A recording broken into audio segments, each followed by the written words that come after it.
이번 시간에는 우리 실전 모의고사 4회 문제를 같이 한번 풀어보도록 하겠습니다. 문제 3번이요. 문제 3번 보니까 이제 분석 작업하고 나왔습니다. 얘가 총 배점이 20점이죠. 주어진 시트에서 다음 작업을 수행하고 저장하시오. 그렇게 나왔습니다. 자, 지금 여기 분석 작업 문제 보면 이제 1번 문제가 있고 2번 문제가 있죠. 자, 이 두 문제 같이 한번 엑셀을 통해서 풀어보자고요. 자, 우리 분석 작업 1번 문제요. 1번 문제 보니까 이제 분석 작업 1번 시트에서 해라라고 해서 분석 작업 1번 시트로 왔고요. 분석 작업 1번 시트에서 다음 지상을 처리하시오. 10점이다. 그렇게 나왔습니다. 자, 부분합 기능을 이용하래요. 자, 부분합 이제 해주는 거예요. 우리가 부분합을 할 때는 꼭 기억해야 되는 게 두 가지 있다 그랬어요. 부분합을 할 때는 일단은 정렬을 먼저 꼭 하고 우리가 부분합을 실행해 줘야 되더라. 그거 한 가지랑 그 다음에 부분합을 할 때는 두 번째 부분합을 만들 때는 새로운 값으로 대치라는 거 꼭 체크 해제해 줘야 되더라. 그 두 가지요. 자, 그 두 가지만 잊어버리지 않으면 됩니다. 자, 여기서 보게 되면 이제 IT, 서비스 매출 현황이라는 이 표가 있대요. 이 전체표를 보고 얘기하죠. 이 전체표에 그림과 같이 분류별로 정가, 옵션의 비용, 매출액 이 세 가지의 최대값과 최소값을 계산하시오. 그렇게 나왔습니다. 자, 그럼 이제 부분합을 해야 되는데 부분합을 하기 전에는 반드시 뭘 먼저 해야 된다? 정렬을 먼저 해야 되더라. 여기 보니까 정렬은 분류를 기준으로 해서 내림차순 정렬하고 그리고 이제 우리가 부분합 들어가 주면 되겠죠? 자, 일단은 우리 문제 그림 좀 보자고요. 자, 우리 부분합 그림 보니까 지금처럼 이렇게 이제 만들라는 거예요. 여기 보니까 각각의 이제 분류별로 뭐가 계산됐어요? 최대값하고 최소값, 최대값하고 이렇게 이제 계산이 됐습니다. 그때 최대값, 최소값 나온 게 정가하고 옵션 비용하고 매출액에 대해서 이렇게 전부 다 이제 최대값과 최소값이 전부 다 이제 계산이 되어 있습니다. 이렇게 이제 부분합 만들라는 거예요. 자, 그럼 이제 우리 문제 한번 풀어보자고요. 자, 우리 첫 번째 지시사항 보니까 정렬하라 그랬죠. 분류를 기준으로 내림차순 정렬해라. 자, 그럼 데이터가 들어있는 곳 아무 곳이나 한번 클릭해주고요. 우리 데이터라는 메뉴에 들어가서 이제 정렬이요. 정렬 클릭하게 되면 정렬 대화 상자가 이렇게 뜨죠. 그러면 분류를 기준으로 해서 우리 내림차순 해주세요라고 해서 이렇게 이제 분류 내림차순하고 찍어주면 되겠죠. 이렇게 해놓고 이제 확인 버튼이요. 확인 버튼 땅 하고 클릭했더니 지금처럼 이렇게 이제 분류별로 전부 다 이제 정렬이 싹 다 됐습니다. 자, 그럼 정렬이 다 된 상태에서 우리 부분합 들어가 주면 되겠죠. 우리 데이터라는 메뉴에 보게 되면 오른쪽 끝에 우리 부분합하고 있습니다. 부분합 클릭이요. 클릭했더니 지금처럼 그룹할 항목을 선택해라. 그렇게 떴어요. 우리는 분류별로 볼 거죠. 그래서 그룹할 항목은 분류 맞고요. 그때 이제 정가하고 옵션 비용하고 매출액 이 세 가지의 최대값과 최소값을 계산하시오. 그렇게 나왔어요. 마지막 우리 지상 보게 되면 최대값과 최소값은 위에서 명시된 그 순서대로 처리하라 그랬죠. 그래서 문제에서 최대값이 먼저 나왔으니까 최대값을 먼저 구하고 최대값이 끝나면 그 다음에 이제 우리가 최소값을 구해주면 되겠죠. 그래서 지금 사용할 함수를 우리가 최대라는 거 이걸로 이제 맞춰주고요. 그때 이제 최대값을 볼 때 정가, 옵션 비용, 매출액 요 세 가지요. 해서 정가에서 체크해주고 옵션 비용 체크해주고 매출액 체크하고 이렇게 세 가지만 체크돼 있으면 되죠. 이 상태에서 이제 우리 확인이요. 확인 버튼 눌렀더니 지금처럼 이렇게 이제 분류별로 각각의 이제 최대값들이 전부 다 나왔습니다. 그때 이제 우리 정가하고 옵션 비용, 매출액 이 세 가지의 최대값 전부 다 이렇게 보는 거 맞죠? 이렇게 해서 전부 다 이제 최대값 구했고요. 최대값을 구했으면 이제 최소값 해줘야죠. 해서 또 이 부분합 작성하던 거 있죠. 이 데이터가 들어있는 곳 아무 곳이나 한번 클릭해주고 우리 다시 부분합에 들어가주면 됩니다. 해서 그룹할 항목은 분류 맞고요. 그 다음에 사용할 함수는 이번에는 최소값이요. 최소값 찍어주고 또 똑같이 아까 최대값처럼 이 세 가지의 최소값을 구하는 거죠. 얘는 지금 최소값 구하는 거는 우리가 이제 두 번째 우리 부분합을 만드는 거기 때문에 반드시 새로운 값으로 대치라는 거 요거 체크 해제해 줘야 된다 그랬어요. 두 번째 부분합을 만들 때는 꼭 이거를 체크 해제해 줘야 되더라. 그리고 나서 이제 확인이요. 이렇게 했더니 이제 최소값도 전부 다 이제 계산이 다 됐죠. 자, 이렇게 해주면 이제 부분합 다 했습니다. 자, 여기 두 번째 지상에 보게 되면 부분합을 지금처럼 이렇게 만들고 나서 표 스타일 밝게 2번 이 서식을 적용하시오. 그렇게 나왔습니다. 그럼 부분합 구해놓은 거 있죠. 아무 칸이나 한번 선택해주고요. 그리고 나서 우리가 이제 서식 지정해야 됩니다. 그때 이제 우리가 홈이라는 요 메뉴에 가게 되면 지금처럼 이제 표 서식이라고 있고요. 해서 표 서식 이제 클릭하게 되면 지금처럼 이렇게 여러 가지가 쭉쭉 뜨는데 이 중에서 표 스타일 밝게 2번이 요거예요, 요거. 그래서 얘 이제 클릭해주면 됩니다. 그래서 요거 이제 클릭이요. 클릭하게 되면 지금처럼 표 만들기 대여 상자가 이렇게 떠요. 이렇게 해서 이제 자동으로 여기 범위가 지정이 됐죠? 범위가 지정됐다 해서 맞은 게 아니에요. 요거 이제 클릭해보게 되면 지금 여기까지만 여기 범위가 다 잡혀 있거든요. 맨 밑에 거 이것도 부분합이잖아요. 이것까지 이제 범위 지정해줘야 됩니다.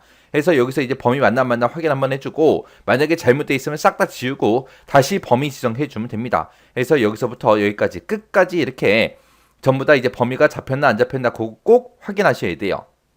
이렇게 해서 이 전체 범위 잘 잡혔는지 꼭 확인하고요.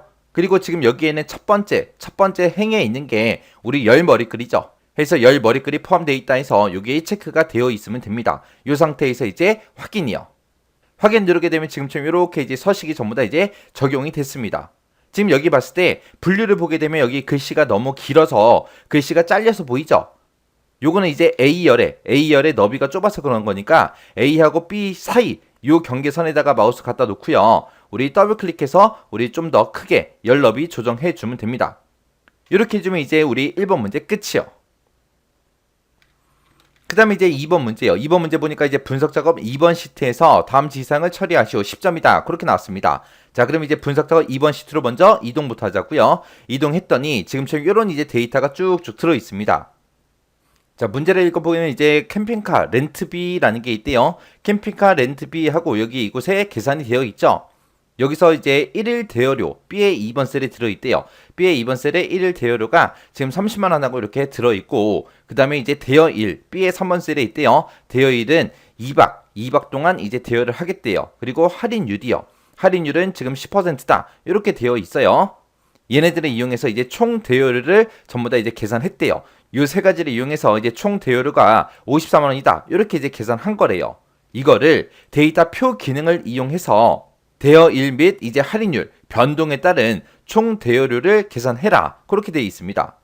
지금 여기 문제를 보게 되면 이제 대여일은 2박인데 요거를 이제 1박으로 했을 때 그리고 2박으로 했을 때 3박으로 했을 때 4박으로 했을 때 5박으로 했을 때 그때 이제 할인율이 지금 10%로 되어 있는데 이게 5%일 때는 금액이 얼마인지 10%일 때는 15%일 때는 20%일 때는 그 각각의 금액이 얼마인지 그거를 이제 여기다 이제 계산하라는 거예요. 그때 만약에 3박이고 만약에 할인율이 15%다. 그랬을 때 그 금액, 그 총 대여료가 얼마인지 여기다 계산하라는 거고 지금 6칸에서는 대여일이 5박이고 할인율이 이제 20%일 때 그때 이제 총 대여료가 얼마인지 그 변화되는 거를 이제 보여달라. 그거죠. 해서 지금 이것에다가 우리가 나타낼 게 총 대여료가 각각 이제 얼마인지 그걸 이제 여기다 구할 거예요. 자, 그럼 이제 총 대여료 요 셀을 찍어 보게 되면 지금 이곳에 수식이 이렇게 작성돼 있죠. 자, 요 수식 입력줄에서 여기 써져 있는 수식 싹 다 범위 지정해 주고요. 컨트롤 C요. 컨트롤 C 눌러주고 그 상태에서 우리가 키보드에서 ESC를 한번 누르세요. 누르면 범위 잡혀 있던 게 해제가 돼요. 그 상태에서 우리 C의 8번 셀, 요 셀을 찍어주고 컨트롤하고 V요. 그러면 여기에 써져 있던 그 수식이 그대로 이곳에 이제 복사가 됩니다. 그러면 똑같이 이제 복사를 했으니까 금액도 당연히 똑같이 지금처럼 54만원 하고 똑같이 나오는 게 맞겠죠. 자, 이렇게 해놓고 이제 수식 복사했으면 자, 이 데이터를 나타낼 곳 전체 이렇게 이제 범위 지정해주고 우리가 이제 데이터 표에 들어가 주면 돼요. 자, 이 데이터라는 메뉴에 들어가게 되면 우리 가상 분석이라고 있고요. 이 가상 분석에 들어가게 되면 데이터 표 하고 있습니다. 그래서 데이터 표 클릭이요. 클릭하게 되면 지금처럼 데이터 테이블하고 이렇게 떠요. 그러면 행 입력 셀, 열 입력 셀하고 두 가지밖에 없죠. 이 데이터 표는 행 입력 셀에 뭐가 들어가고 열 입력 셀에 뭐가 들어가는지 그것만 정확하게 알고 있으면 쉽게 문제 풀 수 있습니다. 그때 이제 행 입력 셀에는 우리가 변화되는 그 값이 행을 기준으로 나열될 때 그 변화되는 그 원래 셀의 주소를 우리가 지정해 주면 되는 거고 열 입력 셀은 변화되는 그 값이 열을 기준으로 나열될 때 변화되는 그 원래 셀의 주소를 우리가 지정해 주면 됩니다. 해서 지금 이 표를 봤을 때 할인율이 5%, 10%, 15%, 20% 하고 지금 행 단위로 들어있죠. 행 단위로 들어있는데 이 할인율을 원래 계산할 때 여기다가 쓴 식 있죠. 그 수식에서 계산할 때 할인율을 이걸 이용했었다. 요거 이제 찍어주면 되는 거예요. 해서 우리 행 입력 셀에다가 10% 요거 찍어주면 되고요. 그 다음에 이제 열 입력셀이요. 지금 여기 보니까 이제 대여 1, 대여 1이 1박이다, 2박이다, 3박이다, 4박이다, 5박이다 하고 지금 열 단위로 들어있죠. 요거는 요 식을 계산할 때 지금 요 셀을 썼습니다. 요거 이제 찍어주면 되는 거죠. 그래서 우리 열 입력셀에다가 2박하고 요거 이제 찍어주면 돼요. 요렇게 찍어놓고 이제 확인이요. 확인 누르게 되면 지금처럼 요렇게 이제 전부 다 이제 계산이 됐습니다. 요렇게 해주면 이제 데이터 표 끝이요. 자, 이렇게 해서 이제 부분합하고 데이터 표하고 이 두 문제 같이 한번 풀어봤는데 이 두 문제 크게 어렵지 않아요.